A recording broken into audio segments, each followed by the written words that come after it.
হুমকিতে সরকার শঙ্কিত নয় বলে জানিয়েছেন স্বরাষ্ট্র উপদেষ্টা। তিনি জানান, দায়িত্ব পালনরত সশস্ত্র বাহিনীর 50% সদস্যকে ব্যারাকে ফিরিয়ে নেওয়া হয়েছে এমন তথ্য সঠিক নয়। এদিকে ৭১ টেলিভিশনকে প্রেস সচিব জানিয়েছেন, নিষিদ্ধ সংগঠনের কার্যক্রমে এক বিন্দু ছাড় দেবে না সরকার। আরও জানাচ্ছেন নূরনবী সরকার।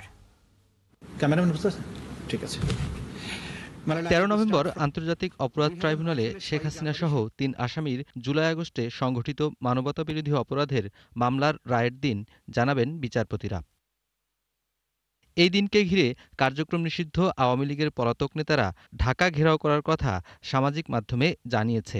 এই দিন কি ঘটে রাজধানীসহ সারা দেশে জনমনে জিজ্ঞাসা আছে। রবিবার সচিবালয়ে আইনশৃঙ্খলা সংক্রান্ত সভা শেষে কথা বলেন স্বরাষ্ট্র উপদেষ্টা। এই মুহূর্তে সেনাবাহিনী সব আগে যেরকম ছিল এখন একই থাকছে।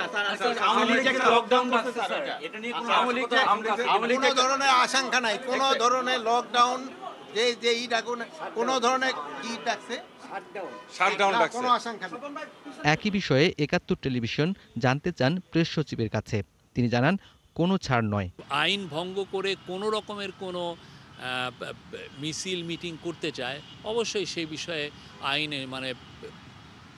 আইনের পুরো ফোর্স সেখানে অ্যাপ্লাই হবে।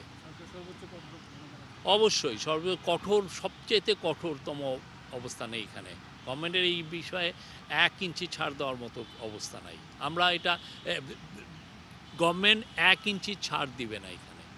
হ্যাঁ, আমরা এই বিষয়ে কোনো রকমের কোনো ছাড় নাই, সেটা ঢাকায় হোক আর চিটাঙই হোক বা কোনো ডিস্ট্রিক্ট টাউনে। বাট আমরা দেখছি যে সত্যিকার অর্থে আপনি যদি দেখেন, তারা তো অনেক হম্বিতম্বি করছে।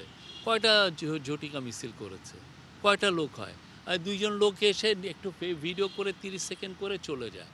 এটা কি পলিটিক্যাল পার্টির ইয়ে? আর সত্যিকার অর্থে বাংলাদেশের মানুষ তো তাদের ব্যাপারে একটা ডিসিশন নিয়ে নিয়েছে, তারা খুনে জড়িত ছিল।